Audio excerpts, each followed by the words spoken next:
There's not one guy, one person in the history of this program that's bigger than the program. What's better than this? Guys being dudes.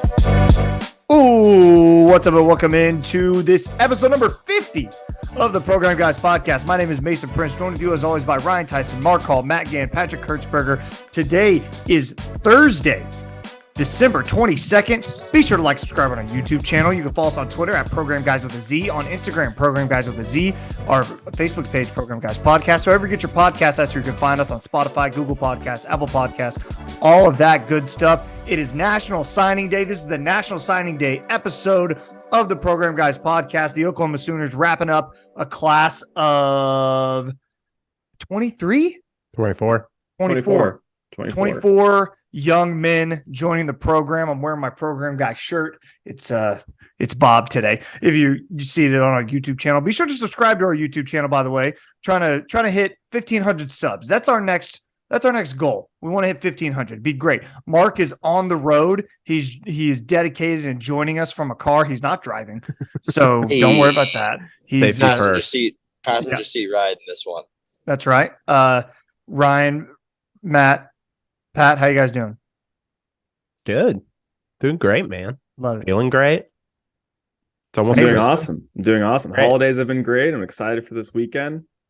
Let us be the first to wish you a very happy holidays, Merry Christmas, however you celebrate. Happy Hanukkah as well. Hanukkah is underway as well, so happy Hanukkah to those who celebrate. We hope it's a good one for you and yours, however you're celebrating. Boys, let's get right into it. National Signing Day. Some surprises, some not so surprises. Really for OU, anyone committed essentially signed. Right? Yeah. Anyone who was openly committed to the Oklahoma Sooners signed on the dotted line, and they are going to be with us. As of right now, this is a 6:30 p.m. update on Wednesday night. As of right this second, OU has the number 10 ranked class in the country, according to Rivals, the number 8 class in the country, according to 247, and then On 3 has OU at number 9. So that's where we stand on Wednesday night as we record this. If you're staying with us and you're watching or listening, if updates come through during the middle of the show, we'll kind of just go fly by the seat of our pants and discuss it that way. But overall thoughts, we'll break down some of the guys who signed and stuff, but overall thoughts of the class and signing day so far, Ryan. Yeah, I mean, I think like something you said like up at the front about all of our guys who committed signed. I think that's huge, right? Yeah, it's massive. I think a lot of the times there was a lot of things that we were maybe expecting to happen today, and I think we'll touch on probably all of them. We will. That did not happen. And I think a lot of us were really disappointed about those things because we thought we were like for sure that was happening. But those guys weren't committed to us. And it does speak to the people who were committed, stayed by their commitment. And the others that we missed out on that we thought we were going to, they were never committed in the first place. So I went through a lot of like emotions today. I was upset, I was frustrated, but also at the end of the day, we have a top 10 class and I'm happy with it. And it's our best defensive class that we've had in a very long time. So I'm excited to see these guys work. According to Josh McCuistion, the best defensive class OU's had in 15 years. Matt, what do you got? Yeah, I can't say that I'm not disappointed, right? After a lot of high expectations for possibly having a top 5 class and end up a top 10, especially with some of the guys that we were definitely on the bubble for. But like Ryan said, we had a lot of people commit that were already signing up for the University of Oklahoma football. So I want to give a big congratulations to the 24 kids that are going to be on the roster. A lot of early sign-on-ees as well coming in this upcoming spring as well, and get a lot of practices, and obviously their families as well. This is an exciting time, not just for people who committed OU, but everyone around the country. I can't say that we didn't miss out on a few guys. I know we'll touch a little bit more into that, but really excited for what BV and the staff has accomplished, especially after the season that we've had, and be able to convince a lot of these guys to believe in the process and believe in the program and the culture that BV is creating here. So really excited for this class to come in. Love it, Pat. Again, You're silly to be disappointed. Silly to be disappointed. Look at where we were a year ago today. Coach left in the middle of the night, and then we're 6-6 right now. And we just ended up with a top 10 program out of all of that. That's a great point, Patrick. That's incredible. It really is incredible to me. I'm very proud of the entire staff. Congrats to all the guys that are coming in. It's going to be a great class, and we will continue to have top 10 classes because of these guys and because of who we are at the University of Oklahoma. Mark Hall on the road.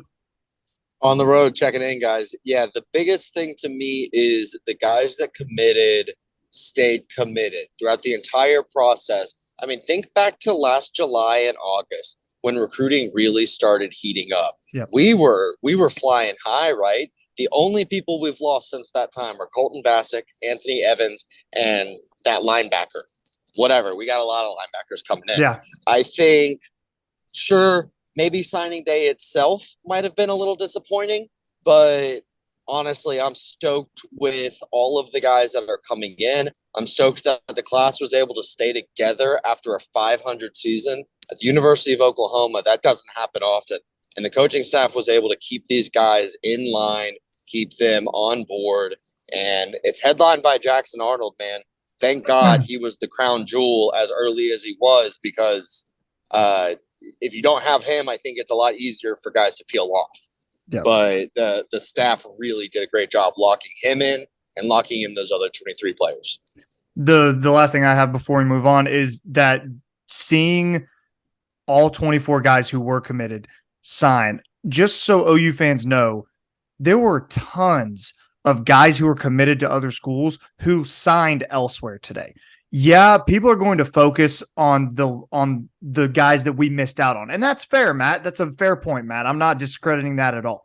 But to have 24 guys who have told you for months, I'm going to OU, I believe in what Brent Venables is selling. And for every single one of those guys, after a 6-6 season, all of that stuff, they're like, yeah, I'm still all in. That's massive for what he's building and what this coaching staff is building. Huge, huge success in that regard. Now, do you got to win some battles if you want to be one of the best programs in the country? 100%. And they didn't do that. And we'll talk about that in a little bit. So I think Matt's point is a good one.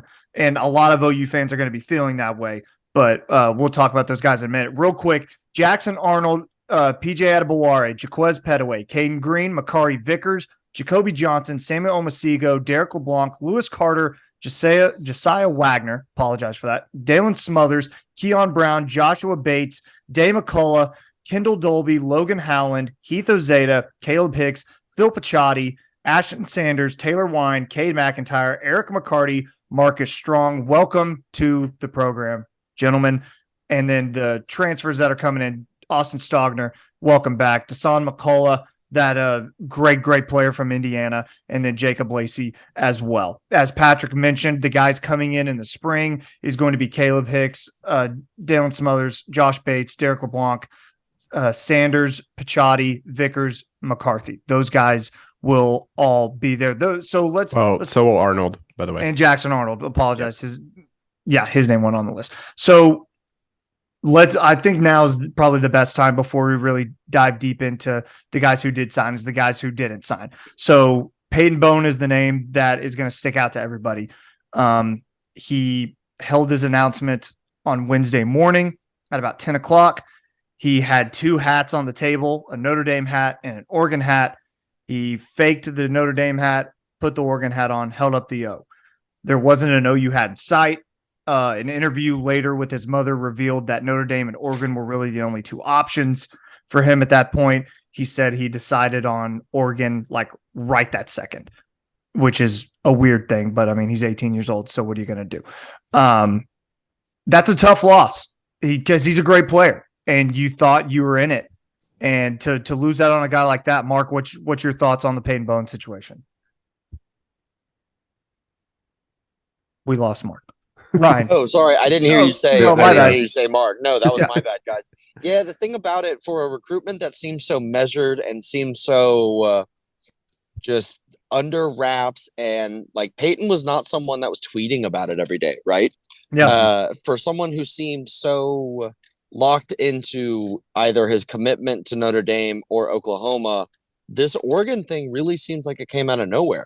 Oregon cleaned up the last few days. They did. Speaking to, hey, Oklahoma's able to keep their class. I bet there's a lot of schools out there that wish they were able to keep Oregon from their class. Baylor lost to four-star quarterback today. Baylor loses a 4-star quarterback. They stole a corner, USC. I think. Yeah. I mean, they were just an absolute buzzsaw today. Yeah. And Peyton Bowen's one of them. They're in the running for David Hicks now. Yep. I mean, it's not over with them. No. There's reports right now, by the way, as again, this is 6:45 p.m. on Wednesday night. There are reports that Peyton Bowen has not yet signed his NLI. So he is still on the market, and there's talks that OU and Notre Dame have been in contact with him today after the announcement. So take that for what you want. Yeah. Matt, you're the one who kind of brought up the whole Peyton Bowen thing, so I want to give you a chance to jump in there. I mean, it's not even Peyton Bowen specifically. It's going to be these high-profile 4-star, 5-star players. It's going to really come down to, as you can see, signing day, because a lot of what's going to come down to is, hey, who's going to give me the best offer, which is crazy to think about. We're talking about 17 and 18-year-old kids who are doing multi-millions dollars that they could potentially grab, which is just insane to me. And there's got to be some type of regulation or rules, because this is just going to get out of control. And these bigger programs, hey, let's go Oregon. They're definitely getting some of that Nike money. Let's just be fair. That's really hard to turn down at the end of the day. And that's probably why you see a lot of these top level recruits from LSU and from all these other schools that are getting flipped to Oregon. So if OU is going to compete, NIL has got to be a bigger part of what the program does, because at the end of the day, that's just what it's going to be. I mean, you can talk about culture, you can have the right coaching staff, the right direction where you're going, but if someone gets offered more money, I mean, that's really hard to turn down. And I can't discredit turning down that amount of money that can change anybody's life. So for the future moving forward, it's going to have to be expansion on OU's athletic department to figure that out. Ryan, did you have some on Peyton Bowen? No, I mean, the only thing is, like, I read that report, Mason, you were talking about, like, I think he's like signed it, but he hasn't like sent it to Oregon.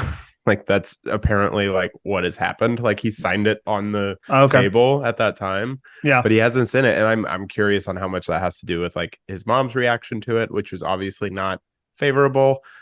Pretty tough on that one. Mm-hmm. I think there's, these are 18-year-old kids. You don't really know what's gonna happen. No. I thought the fake out he had with Notre Dame was not great. And so like genuinely, I don't really know what's going on with that situation. But like at the end of the day, I mean, it's a big miss for us. And I think, we don't have to talk about this a lot, but I think it's a big miss for just like recruiting experts in general who thought they had something here and obviously didn't. And I mean, it's an extremely, extremely hard thing to know what an 18-year-old kid is going to do and what they're going to decide in the moment, especially with like what Matt talked about, $2 million on the line or whatever it was that was rumored. But at the end of the day, like, we don't really know what these kids are going to do. And I just kind of going back to the fact that we had nobody who was committed to us flip. And that's huge, I think. Huge. Very big. To Tassili Kana, another linebacker who is not going to be going to OU as well. He picked Texas today over OU and others. A lot of guys were super high on Akana coming to OU in recruiting experts. So this isn't just, hearsay. These are guys whose job it is to know this stuff and have their finger on the pulse of this. And they all were kind of thrown for a loop as well. The Texas insiders weren't. They knew that he was going there. But Patrick, anything on Tassili Kana or Peyton Bowen for that matter? Yeah, Akana hurts just because we lost him to UT, and I thought he was kind of like the backup for Vasek when we lost him to UT. So that's just kind of That's a fair point. that's what hurts about him the most to me. Also, just love to point out how you always preface to the audience that we are not recruiting experts, so we don't know everything, but Yeah. it doesn't seem like our recruiting experts knew everything today either. So like whatever. Just Yeah, we're actually going to rebrand ourselves, the Program Guys Podcast, OU Insiders. yeah. And, I know, right? We'll be right then, sometimes too. We're just going to start tweeting the word crystal ball with some recruits. And honestly, a broken clock's right twice a day. So we're going to get some stuff right. Patrick, you said you had some info on the transfer portal. I did, yeah. Maybe? Well, when Stogner came in, I was hearing rumors that Spencer Rattler was also going to come with him. So package I'm deal. hearing God, Patrick. It's a crystal ball from me. Okay. Oh, I love you, Patrick. So Can I say one thing about Akana? very quickly. I would be much more upset if we didn't get McCullough from the transfer portal. Right. I agree. I think with that transfer, that is huge, a huge transfer that I don't think Akana is as important as he was. So that's my only take.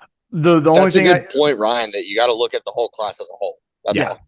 The thing that I will say about the recruiting experts is they're all banding together now, right? And they're saying like, you guys are being mean to us. Like, our job is super hard. You have no idea how hard our job is. And that may be true. Your job is difficult. But when you sign your name next to something as a journalist, as a reporter, and you put your name next to a report and you're wrong, there's repercussions for that. It's so weird that we live in a society right now where journalists can just be incorrect and they're like, oh, well, I was wrong. Like, no, man, that's not how it works. You go for the facts and you don't report something until you are 100% sure that's what it is. And for these guys to just be like, well, whoops, I was wrong. Like, no, man, that's just not how it works. You can take your lumps and move on because you got the clout from the crystal ball that you wanted. You got the retweets, you got the likes, you got to make the graphic that you wanted to make. You're going to get the lumps when you're wrong. That's how it needs to work. If this is going to be a fair transaction, that's what it's going to be. So that's my only thing about that. I mean, say what you want to the experts. They know more than I do. I'm not going to claim that I know more than they do, but whatever. Not today, baby. It's fine. Okay, so we want to do a deep dive in some of the recruits that signed today. Everybody's going to pick a guy on offense and defense. We're going to kind of let you guys know a little bit more about them. Maybe tell you something you didn't know, maybe, or maybe just give you a little breakdown of the person overall. I'll get us started, and I'll start on the offensive side of the ball, guys. Okay, so Caden Green, he's offensive tackle. He's a 4-star offensive tackle, 6'5", 315. This dude is going to be a left tackle, and he is going to be a first-round draft pick one day because he's a monster. He's from Lee Summit, Missouri. He committed in July over Missouri, and he's the first top 100 lineman since Savion Byrd. So that's 2 years ago. Look, man, this guy's a unit. Plain and simple. He is a massive human being. He won't be out there.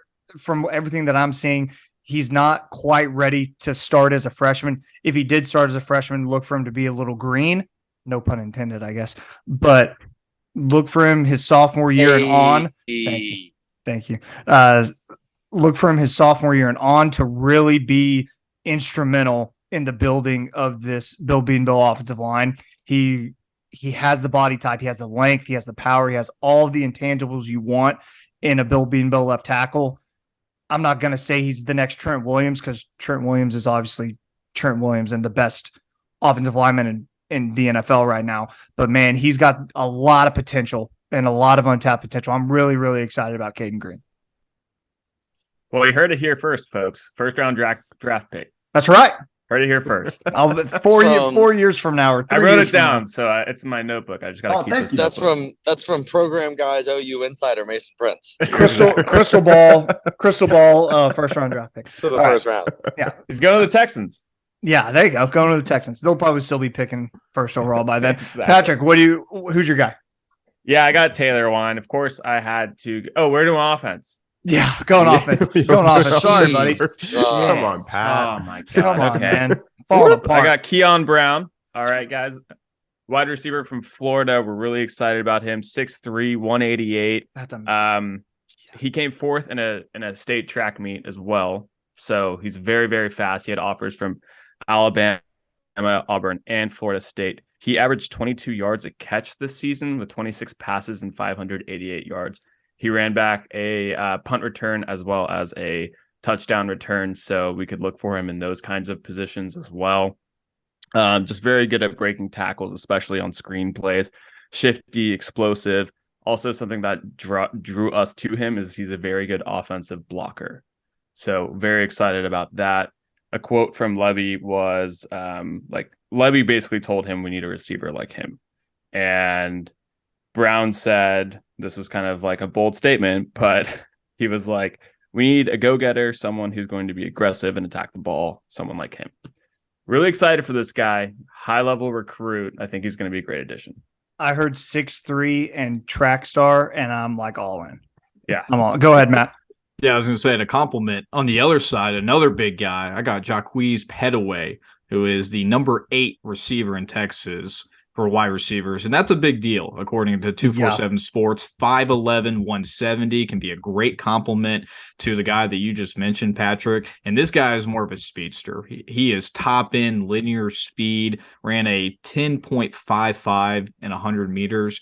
If you don't know anything about track, that is very quick for someone who's 5'11". So this guy is going to be able to take the top off defenses, get behind, really create some underneath space for a lot of these other guys as well. But we need those types of players that do different roles, whether it's, like you said, Patrick, do a little bit more offensive blocking, do some more screens, but also a guy that can take it over the top. I definitely believe Petaway can do it, especially with his stats, his ability, his skill set can really complement, especially with Jackson Arnold or possibly even DG at the helm, to throw him those long darts. So really excited for Petaway to be coming in as well.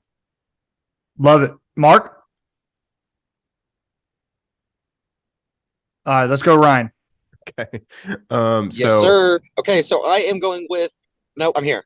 Okay, go Mark. Can you Go hear Mark. Go Mark. Sorry, guys. So I've got running back Dalen Smothers out of North Carolina. 5'10", 182 pounds. He's a 4-star, and he's coming in early. So is Caleb Hicks out of Denton Ryan. I really like that. We saw last season how Javante Barnes was able to turn a strong spring into a lead backup role once Marcus Major fell off the face of the planet. And all it takes is an opportunity here and there. Watching Dalen Smothers, he looks and runs like a shorter Eric Gray to me. He's not overly physical, but he's got burst through the hole, and he's able to chop through arm tackles. He's not lowering his shoulder, but guys aren't bringing him down when they make contact. I'm very excited to see what he can bring to the offensive backfield, even if it is in a year or two, because we do have some bodies there. Because I think between him and Caleb Hicks, we're going to have a contributor on our hands. Love it. Ryan? Yeah, he's another guy ahead, that Pat. we took from Alabama and Florida State. Very true. It's very true. Ryan? Okay, I'm running us out with Joshua Bates, interior offensive lineman from Durango, Colorado. 4-star, 6'3", 305. I am extremely excited about Josh for a couple of different reasons. I think one of the main ones is because he committed to OU in August of 2021 with the old regime, right? This was before everything went down, and he stayed committed to this organization and to this football team. And I really, really love that about him. Just his skill set, he's really like an elite option at center, I think, which is something that I don't know about you guys if we've been watching, but something that I think OU desperately needs. I'm not saying that he's going to be the next Creed Humphrey, but maybe he will be. And I'm genuinely excited for someone like that to come in. He is also coming in early in the spring, so hoping he gets some reps early and he's able to mesh with the team and the new coaching staff. So super excited about him. Yeah, take that, Deion Sanders. We own Colorado. And also that point, like, when's the last time we recruited in Colorado? I thought Been a Patrick long said time. Theon Sanders there. And that was a That would have been wild mix-up for Man. me. That would have been. By the way, Shadur Sanders just announced that he's transferring to Colorado as the biggest surprise of the day. Oh, man. Yeah, Oh, I know. okay. Yeah, I thought we had a shot. I know. So did I. But yeah, he's going to Colorado. I guess his dad coaches there or something. Yeah. So also this just came out and I didn't read it earlier. ESPN has OU as the 4th ranked class in the country. So What's I don't know. ESPN looking Doesn't at? I don't know. I sense. don't know. Look, I just read the reports. Okay, that's all. I don't do the rankings. That's just what OU football tweeted out and says ESPN has them as 4th. All right, let's go to some defense. Matt, we'll start with you, brother. Yeah, I'm really excited about this guy, especially to be a compliment to Billy Bowman in the safety position. But I got Makari, the seatbelt Vickers, because he just locks down them wide receivers. 6'1", 180 coming out of Tallahassee, Florida. He is a 4-star recruit, signed pretty early as well. So really excited because he's also coming into the spring. So really good addition to that backfield. Like I said, with Bowman as well, who we already know is such a high caliber player. So hopefully he can learn a thing or two from him as well. But just a quick little scouting report from what I'm seeing from 247. Bigger defensive back with legit top end speed that has found a ways to make impact on all 3 phases of the game, whether that's coming down to stopping the run and also just being able to diagnose multiple plays and really be able to have those ball skills to read plays and get to where he needs to be. So all things, especially the 6'1", 190, that's exactly the type of players that BV had at Clemson. That's exactly what OU needs because we've always been a little bit shorter on the cornerback end. So you like to see the length and the size of some of these cornerbacks that are coming in. I think he's going to be a great addition to the safety, hopefully getting a lot of playing time, especially coming in early. So really excited about Makari, the seatbelt Vickers coming in. Love it. Patrick. Sorry, I hate to keep butting in and saying this, but we also stole him from Alabama. Gotta Or love like, it, you know, man. he was offered by Alabama, but Well, I Is- mean, is- Alabama got 6 5-stars today. Is so no That's all right. Patrick is making a good point. Is Nick Saban washed? People are asking. yeah. Patrick Sure. being the first. All right. I had to go to Tennessee for this. You know, when I can, I do. That's why I got Taylor Wine. Okay. 6'5", 245 edge. Well, okay. So some reports are that he's 245. Some reports are that he's 235. If he is 235, he's got to get some more muscle on him. I think we'll be able to do that with him. If he is 245, he's on the right track, obviously. Really shifty. He is great at breaking blocks. He tackles harder than he needs to on sacks. Like, he doesn't just tackle the quarterback. He like shoves the head in the ground a little bit, pushes him back a little further than he needs to. He's got some grit to him, and I really, really like it. It's kind of a late bloomer in the recruiting. We were like kind of the first school, Power 5 school to recruit him. And ever since we started recruiting other kind of mid schools, as well as some larger schools like Ole Miss and USC started recruiting as well, but he is definitely a rising star in this recruiting class just overall.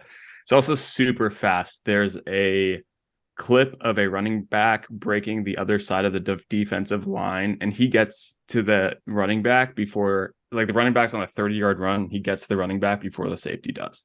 This dude is quick. So just that being said, he'll be a threat on the inside as well as the outside getting to the quarterback. Really excited for Taylor Wine. And yeah, that's him. Oh yeah, fun fact about him: he's actually from Edmond. Hey, I'm Lives in from Tennessee. Edmond. From Edmond. Hey, So how he's coming about that? home. Yeah, Coming home. It's coming home. All right, Mark, can you hear us? Let's see if Mark can jump I in here. can hear y'all. Can you hear me? Yeah, we got you. Yeah, We go got you, for man. it. Okay, perfect. I'm going to go with another addition to the defensive backfield, safety Eric McCarty out of McAllister High School. Eric is 6'3", 185, and he is a rock star athlete. Long arms, long legs, long hair. This guy can do it all. He runs like a track star. He's got track star speed. He plays running back for McAllister as well. So there's just some kind of lateral quickness that he brings to the table, and he's really not afraid to come down and make a tackle. He is coming in as a safety, but with the kind of frame he has, I mean, 6'3", 185, I truly believe we're going to be looking at the first OU, well, I guess Justin Harrington, but the safety that plays cheetah versus the Deshaun White build and the Day McCullough build or Desan McCullough build coming in, where these are more larger bodied thumping guys. Eric McCarty has a chance to come in and really play more of a hybrid safety role with that spot. And I'm very interested to see what he's going to do with it. Like Matt's guy Vickers, he's coming in the spring, and I think that's going to afford him an excellent opportunity to make a ton of plays on special teams as well, because he's got the kind of body and athleticism to be a real special teams contributor. Love that. I'm really excited about McCarthy, just being an Oklahoma kid. Seeing him run out there and just he runs he's crazy. He's crazy. A gazelle. Yeah, he's a gazelle. And if he was playing for Jinx or Union or Booker T or any of the schools in Tulsa, that guy is a 4-star, and he's at some other Power 5 school, because we are lucky that he's a 3-star and we were able to get him kind of under wraps. If he plays at any of the Tulsa schools, then he wouldn't be signed at OU, because all the good Tulsa guys went somewhere else for whatever reason. Not a knock on those kids, by the way. I want that to be clear. That's not a knock on the Tulsa kids who didn't sign with OU. It's just Micah Tease and Cole Adams need to be OU Sooners. Yeah. OU has to get those guys. They're 4-star. They're 4-star players, and they aren't 3-star kids who just had good high school careers. They are solid players. That the Cole Adams kid from Owasso tore his ACL, didn't play his whole senior year, and Nick Saban's like, yeah, no, I still need you. Like that, the kid's good. Okay, you gotta be better than that. That's just unacceptable to me. Yeah, Micah Tease as well, not going there. Okay, who hasn't done the defense yet? Ryan, and then me. Go, Ryan. Yeah. Okay. I'm going to talk about PJ Adebare. Our probably second best recruit in this class behind Jackson Arnold. 5-star edge from I believe Missouri, Kansas City. Yeah. 6'4", 240. This guy is lights out, unbelievable. He's gonna be great. Like, just watching, like looking at pictures of him, he's just jacked. He's incredibly fast. He is 227 pounds, 10-inch hands, and a 7-foot wingspan. Like, physically, this dude is a specimen. Yeah. And according to like all the scouting reports and stuff that I've read, he has a ridiculous amount of control over how he is able to like move his body and the agility that he has. And I think that is going to be so important in this defense under Brent Venables. He is good enough to play a 2 or a 3-point stance. So he's going to be adaptable. He's going to be able to play, whatever we need him to do. I'm confident that this dude in his ability will be able to probably do it. I would not be surprised if he sees action his first year, because he is that gifted. I don't know yet. Maybe he won't, but everything is pointing to him being like a multi-year starter, like all conference, all the things going in the right direction for him. 25th nationally in the 2023 class, highest recruit Missouri. Really, really excited for PJ, and just to see, like, even after he committed and see him get that 5th star from 4 to 5 stars. Really excited for this guy. And I'm also really excited that we can recruit Missouri, kind of close to where we got Kagan Green. So yep, pretty dope. PJ Adebare, first 5-star defensive player that OU has signed since 2016. So that's been a long time. What, Caleb Kelly? Hold on, real fast. Kelly. Yeah, Mark. Yeah, Mark. Not Caleb Kelly, right, guys? I thought it was Caleb Kelly. No, it was Caleb Kelly, last 5-star 2016. Or is it Bucky? Was Buki 2015? I believe Buki was 2015. Okay, that's what it was. Yeah, No, because I thought about it as well. Yes, I thought about it as well. But yeah, Caleb Kelly. Hey, just to talk about PJ a little bit more, I think this is a prototypical guy that we need, and what BV has gotten in the past. Again, coming from his days at Clemson, these are some of the first-round guys that Clemson has been able to get drafted who are just go and really dominate the line of scrimmage. This is the type of player that we absolutely needed to really change from getting beat up in the trenches. And that's where it all starts for BV. So I'm really glad that PJ stayed committed to us, because he's going to be an absolute force on that defensive line. I'm so excited for him. It's going to be awesome. PJ is going to be a lot of fun to see. And Ryan, that's a really good point about him seeing the field early, because think about it right now. Who's on the roster right now that could be better than him? Depending on what he looks like in spring ball or over the summer or whatever, there's a very good chance you're right. He could be the most talented, and they got to play the young guy. They have no problem playing young guys. We saw it. So yeah, but he's the best player. I thought Kanik would get more time this year after what we saw. I know. And that didn't really happen. So like I'm keeping my fair. distance with it. That's but yeah, fair. this guy physically, he's like almost already there. And it's like, can he learn? And he's coming in early, I believe, as well. Correct? Think so. I might be wrong there. I'm not. He's seeing not. it. He's Yes, not on PJ our. is coming in early, I believe. Yeah. Okay. I also think, I mean, if we look at R. Mason Thomas getting in the platoon last season, PJ is absolutely going to hit that rotation as well. Yeah. There's no way he doesn't. He's physically gifted, not to be on the field. I think you're right. Last guy that we're going to go over, I have Samuel Omasigo. He's a 4-star linebacker from Crandall, Texas, 6'1", 208. He's the 67th best player in the country according to 247, and he's the 6th best linebacker in the country. That's 67th overall, by the way, not linebacker. 67th best player overall. I'm sure there's talk about maybe he could be a cheetah guy or whatever. I think he's too big. I think he's kind of a Danny Stutzman type. He's going to fill the middle real well. He's going to look really good, kind of a Kenneth Murray-esque guy.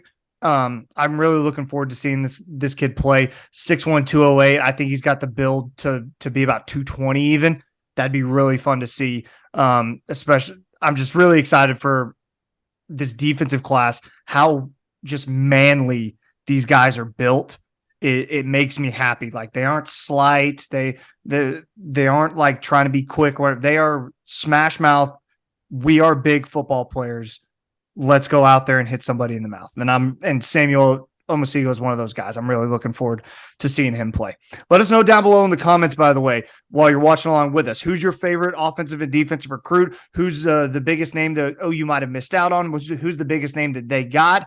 Let us know. We read all the comments on our YouTube channel. Love to see every single thing that you guys have to say. Anything else, guys, on the 2023 recruiting class before we move on? David Hicks committing Friday. That is not a finalized situation. We are still in the running there. Maybe ESPN knows something that we don't, because them boys got us at 4 for some reason. I don't know. So OU Insider here, crystal balling David Hicks to OU. Like, And if you're- you and guys if you're- seen that? Sorry, have you seen that Oprah meme that's like, you get something, you get something? It's like, you get a crystal ball, you get a crystal. Dude, Everybody gets a crystal ball. I know. Hey, Who are you guys most excited for besides Jackson Arnold and PJ? Year one. Year one, or just in general? I really like Man. Caden Green a lot. I like Hayden Green a whole lot. I like Caden Green a whole lot. So I'm excited about that. And I think a guy to look out for maybe on defense is Phil Picciotti. Yeah, I was going to say the same thing. He's a 3-star kid coming in from IMG. He committed kind of early. And he was kind of a name that everyone was kind of shocked to hear about, because he's out there from Pennsylvania, but he went to school at IMG and now he's going to come to OU. He's a fun linebacker to look out for. He's not going to play right away, but a guy, if he develops his talent, he could be a great player for this defense, in my opinion. Him and Omasigo both seem like those are the Danny Stutzman, replacements in waiting, right? Yeah. One of those guys is going to be lining up next to Jaron Kanik in 2 years. And between the two of them, we have some pretty good options there. Yeah. The one that sticks out to me is Keon Brown. We do not have a receiver, or at least we didn't see a receiver last season play that is physically built the way that Keon is. And if he can come in and steal a role the way that Nick Anderson and Jaden Gibson were not able to, then that is a huge part of the offense that he is suddenly opening up for us because that's size and height that we don't have otherwise. Matt? All of them, honestly, especially on the defensive side of the ball. I'm ready to get these guys going. It's BV's first class. I want to see if BV can live up to what this coaching staff has done. Again, Patrick, it is an incredible job, but now we got to see it. We got to see the execution. There's no more excuses for these aren't BV's guys. These are his guys that he has specifically recruited. Let's see what they can do. I think you're right. I'm fired. I'm just looking at the name, like Derek LeBlanc. We didn't even talk about Derek. Fired up about Lewis Carter. Like, I'm just one thing. Yeah. One thing we also didn't talk about is I believe we had one that was uncommitted that committed today or signed today, and Marcus Strong, right? A 3-star. I don't even know his information. I don't have it pulled up, but he's 6'4", 280 out of Florida. He plays defensive end, and apparently not the same kind of physical specimen that a PJ is. Yeah, but you get him with Todd Bates, right? And obviously they see something there between him and Ashton Sanders. Even when you get past the 5-star in the group, that's still a pretty good couple of additions to the defensive line. Yeah. While I still have the floor, because I know I'm like delayed kind of, Jacoby Johnson, man. He's coming in and he's not coming in early. He played primarily receiver in high school, but is going to come in and play safety for OU. That is a grown-ass man right now. He looks like Borat. I don't know what it is, but he is a monster athlete. He is physically built. He's a grown man in an 18-year-old. I mean, he's a grown man. Very excited to see what he could do, probably down the line, because it's not going to be an early enrollee. If you're an OU fan, I talked about Caden Green, so I'm not going to keep going into it, but that offensive line class makes me feel things. Heath Ozeta, Caden Green, all the Josh Bates, Logan Howland, like those guys fire me up, man. Those are some big humans, and I'm looking forward to it. I'm ready to see how those guys develop. I don't think we'll see any of those guys as freshmen play, but I don't think they need to right now. I think a year with Schmitty under their belt and come in 2024, you're gonna look real good. I'd be very first year of SEC, baby. Better look good. I know. All right, let us know down below who you're most excited for. Comment, tweet at us, all that good stuff. Also, guys, I wanted to. I'd be remiss if I didn't mention the people who tweeted at us earlier. We tweeted earlier in the day. All right, Sooners fans, how are you feeling about the chosen class so far? Let us know down below. We'll read it off during tonight's show. Had some people respond, so I wanted to go ahead and give them their credit where it's due. Ryan Heil, waiting to hear from a few more defensive line recruits, if I'm not mistaken. Very solid class. Love the offensive line, linebackers, and running back pieces. Would have been nice to land Bowen, but BV isn't going to eBay style bid for recruits. Good point, Ryan. And then we had Brett Crawford say he's really excited. Lots of good talent on both sides. Interested to hear how you guys feel about NIL. Our fan base is passionate, but poor donor base is already hooked up through season tickets, campus upgrades, etc. Seems last 2 defensive studs walked due to NIL. You guys got any thoughts on Brett's thing right there? This is something I'm thinking about a lot because like we're bringing in a top 10 class and it doesn't seem like we have NIL totally figured out like other schools yet. So I think we only have room to improve here, which makes me optimistic. But I agree the money's got to come from somewhere as well. So I don't know. Oil price has been high, so hopefully that just continues. I don't know if we don't have it figured out. I just don't know if we have the funds that some of the. It could be both because like there's still news where like there's merging of NIL funds and things that like needs that to happen. So. Look, man, all I know both of those things. Yeah. All I know is, and I think if it's an arms race, we're not winning an arms race. We are selling a different package to these players, and that's what's being successful for us. We're never going to have Oregon's NIL game, Miami's NIL game, either the Texas or Texas A&M NIL games. We have to win with old-fashioned recruiting and coaching and development. And that's how you're going to have to win because look at where Texas A&M is right now. They were the number 1 ranked class, whatever. They're down there below OU right now with their recruiting class. Yep. Even with all of their NIL dollars right now, this 2023 class, A&M is down there below OU. So NIL is going to at some point run out. You know, like you can't keep giving millions and millions of dollars. These donors will run out of money. They will. I know they have a lot of money, but there's just no way. And Is Nike going to run out of money? Well, no, but Phil Knight's not going to keep shelling out $20 million or what. I pulled that number out of my butt. That's what it really is, though, is the return on investment won't be there. Yes. And Right. so Phil Knight's eventually going to say, no, I'm not going to give $2 million to an 18-year-old in Denton, Texas. I don't know that guy, and he could get up here and be a complete bust or want to transfer in a year, and that cash is just gone. Exactly. Yeah. So, and also OU crowdsourcing NIL money is just not going to work. Like, it's just not. It's not going to work. It's not going to work. Have when you another only option. use- I'm not giving OU crap about it. I'm just saying, if OU fans think that you're going to crowdsource enough money to give Peyton Bowen the NIL package that Oregon is, you're smoking something. It's not going to work.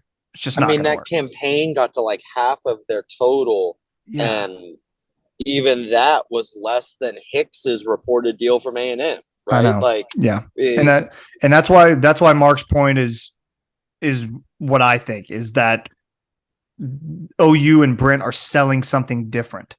And if these guys want that NIL thing, that's great. Go for it. You're not going to get it here. We're selling team football first. You're a part of a group. That is what they're pitching.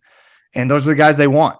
So I had this conversation with somebody earlier today too, who was upset that Bowen wasn't going to come to OU and seemingly Oregon coming out of nowhere. Right. And he's like, yeah, Oregon coming out of nowhere with NIL money, it's going to be hard to compete, especially if you're OU. And I'm like, yeah, but if you're OU and Peyton Bowen can be swayed by an Oregon NIL deal after being committed to Notre Dame for however many months it's been, is that really a kid that you want in your program with all the stuff that you're preaching and trying to build? That's not a knock on Peyton Bowen. That's what he's got to do. It'd be hard to turn down any amount of money like that if you're indeed getting a big NIL package like that. But if you're Brent Venables and the staff, you're trying to preach culture and building relationships and all this stuff. And if Oregon can come in 2 weeks time and just be like, here's a bunch of money, come to Oregon. And he's like, okay, yeah, I'll go there, and not really think about it. Then maybe that's not the guy you thought he was. And that's okay. That's fine. or maybe the relationship there isn't what you thought it was. True. And maybe you weren't really as close to locked in with Peyton Bowen as you thought. And as an OU insider myself, someone who crystal balled Peyton Bowen several times to the University of Oklahoma, I feel personally betrayed by it because I thought the relationship was there, but clearly it's just the commas that matter. Yeah. But that's what we think about NIL right now, I guess. So it's not great, but it's okay. I mean, it's legal. So like, what are you going to do? Like you can't complain because people have more money than you. Not right now. Dude, the new NCAA game is going to be crazy. Because like, I know. if I use OU, do I get the same NIL budget that like Bama's going to have? No way. No shot. I'm No so shot. excited. It's gonna be crazy. So transfer news: quarterback Nick Evers is going to Wisconsin. Good luck to Nick. He was always a solid kid. I love following his mom on Twitter. She's funny. She said congrats to all the OU kids who signed today. That was cool. She's a cool lady. She's nice. Anybody have anything else to say on Nick Evers? Cool. Congrats to Nick. Luke Fickell's first quarterback commit as Wisconsin's head coach. There you go. I'm I wish he interested to would've see played. what Luke does up there. Same. I'm very intrigued. He's in the easier division, isn't that right? In the Big Ten, but they're about to go but away with they're divisions. about to. Yeah, they're. So About I to guess blow it doesn't that up. matter. All right, So- that'll be interesting to see. Actually, I don't know if they've confirmed that or not. I don't know either. I don't know if they've confirmed that. I don't know what they're doing in 24 when USC and UCLA come in. Okay, some other news. Dylan Gabriel, Marvin Mims, Isaiah Coe still weighing their futures as the Sooners prep for the Cheez-It Bowl. Anybody read that article in its entirety and want to want to talk about it? Not the article in read its it. entirety, but I know a little bit of Go ahead, like Mark. I've just read on the situations. So apparently Marvin Mims' NFL report might have come back with more of a mid-round grade than the first, second, third round that I've been assuming at least this whole time. I mean, it kind of makes sense. He had a disappointing season. He's not very tall, and all of he basically just took the top off this year for us. That's all we used him for. So he might be coming back. That'd be a huge boost for the receiving core. Isaiah Coe, why wouldn't he come back? I don't really get what that's about. He seems like a prime opportunity for maybe a smaller NIL deal sways him to stick around at Norman. And Dylan Gabriel's just trying to sell socks or something. He's coming back. That's what I think. He's coming back. I don't know. Socks. Yeah, I don't know where he would go if he's gonna go somewhere. Where would he go? He's saying he would go to pro. draft. Yeah, draft. No, I don't no, think no. it's. He's I don't coming think it's back. any transfer thing with Dylan. I think it's either he's thinking about entering the draft or not. But I don't think he will. So that's some news. We'll break down the game against Florida State for you guys next week. So just stay tuned for that. There was a lot of signing day stuff to get to this week. So we're gonna kind of push off the Florida State stuff till next week. It'll be a little more pertinent anyway as well. And we'll have a post game pod after the game as well. So Matt, let's go ahead and circle the wagons real quick. What do you say, brother?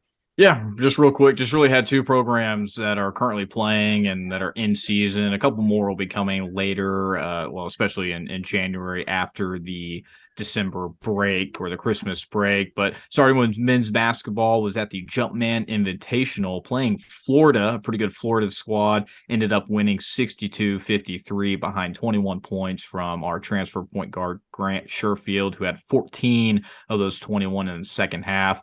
OU definitely being a lot more consistent. They're playing a lot better, especially on the defensive side of the ball. I saw part of that game yesterday. They were really locking down Florida, especially towards the end. So they are playing a lot better, even after that Arkansas game a few weeks back. But that is that was the last game before Big 12 play. They got Texas at home, number 7 currently in the nation, especially after all that debacle to Texas. They're still a very good basketball team. So that would be a really good test for the OU men's basketball team. OU's women's basketball team, who is still currently ranked at 23, they will enter their Jumpman Invitational. They're actually playing Florida tonight, Wednesday. So we'll actually know the score of that game by the podcast when it gets released tomorrow. So good luck to the Lady Sooners as they continue to have a pretty dominant season so far. And two OU basketball coaches in their second year, definitely seeing some really great improvement. That's what we want, especially as we head towards the SEC, not just football, but we do care about these other programs, improving the facilities. I think these two head coaches, especially in the basketball department, are doing a tremendous job so far. So we wish them continued good luck as they also enter Big 12 play. Also, they're going to be going to Virginia next week to play with West Virginia. So good luck to the programs, but that is a quick Circle the Wagons update. Hold on. Yeah. Yeah. Okay. They're going to Virginia to play West Virginia in an invitational. You were gonna say this. I knew this. They're playing Florida, and then they're going to West Virginia to play with West Virginia. Is what I meant. Yes, I know, Mark. I can't see you, but I can see you. That wasn't my question. Okay, that wasn't my question. Okay, my question was the OU men's basketball team lost 2 or 3 significant transfers in the offseason, right? So for them to be coming in right after last season, didn't we lose a guy or two?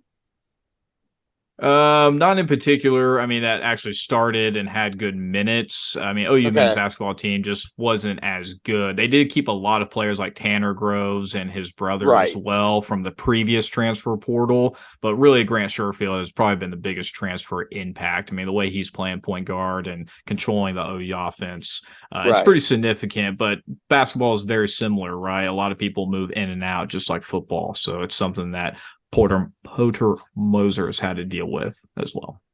And is dealing with pretty well. Love it. All right, let's do our PGP MVPs of the week. Patrick, let's start with you, brother.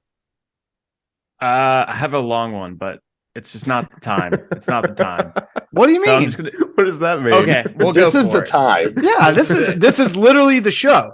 This Well, is I it. just- It's the time. I know we're running out of time. No, it's Pat's fine. been Go ahead. quiet Go. for Go like ahead. half an hour, and Yeah. now He's, like, he's preparing. Like, I have two loser VPs. And that is the University of Texas and Texas A&M, because those two schools have the most resources and money to put into sports out of any other schools in Texas, yet they continue to do worse overall than the other schools in Texas, like TCU, Baylor, and Texas Tech, when it comes to football and basketball. A couple things. UT hasn't made it to a Sweet 16 since 2008. They literally had to steal Texas Tech's coach, who's a bad person. A&M hasn't made it to Sweet 16 since 2018. Baylor. Bad person. We're so delayed. Baylor won the whole thing. Baylor won the whole thing in 2021 in basketball. Texas Tech made it to the finals in 2019 and made it to the Sweet 16 in 2022 last year. And yet Texas A&M and UT can't get it together at all. Now let's talk about football. UT hasn't won a conference championship since 2009. A&M hasn't won a conference championship since 1998. Jokes. In that time, Baylor has won 3 Big 12s, and TCU has won 2, and they're going to the playoffs. How are you UT and A&M with all the money and resources in the world, and TCU and Baylor have better football programs than you and have had more success? And in basketball too. It makes no sense to me. They are bad. They are that bad. They are that bad. They're my loser MVPs. And A&M's got like a number 15 recruiting class right now. You have all the money in the world. You're buying players. Well, they also have a lot of people in the transfer portal too. So They do. They're not. some bad vibes in Anyways. College Station right now. Jimbo's struggling. Just wanted to Jimbo's bring that up about how bad they're doing. Love it. Matt, give me your MVP. It's a little bit more of a somber MVP. I don't think we've talked about it on the pod, but the passing of Mike Leach. I mean, just a legendary icon. Obviously, was a former OU assistant back in 1999 who really sparked OU's offense. And there's just so many great stories and what you see from ESPN, the articles, the legendary press conferences, everything that Mike Leach stood for, and still able to win football games in the SEC. It's just incredible.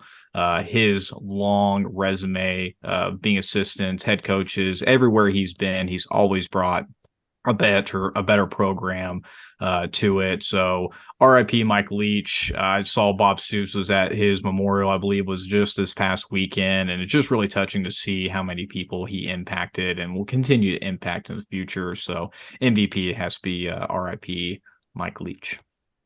That's right. RIP Mike Leach. Good one. I'll stay with the somberness as well, I guess. Since Matt started. Franco Harris passed away on Wednesday, 2 days before his jersey was set to be retired by the Pittsburgh Steelers.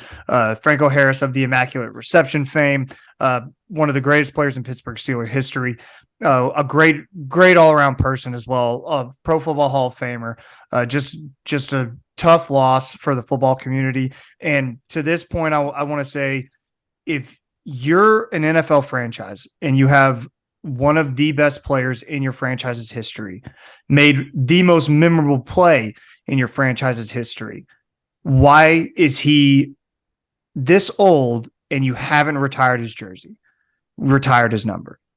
He shouldn't have had to wait this long. It's a terrible tragedy that Franco Harris passed away, but to know that he was so excited. The dude has a statue in the Pittsburgh airport. To know that he was days away from one of the crowning moments of his life, and he won't get to see it because Pittsburgh and the Steelers organization waited so long to do this. It's just a shame. It's a shame, and it's sad. But rest in peace to Franco Harris. Of the Immaculate Reception. The anniversary of the Immaculate Reception is coming up this week as well. So I believe that's 50 years. So just sad to see.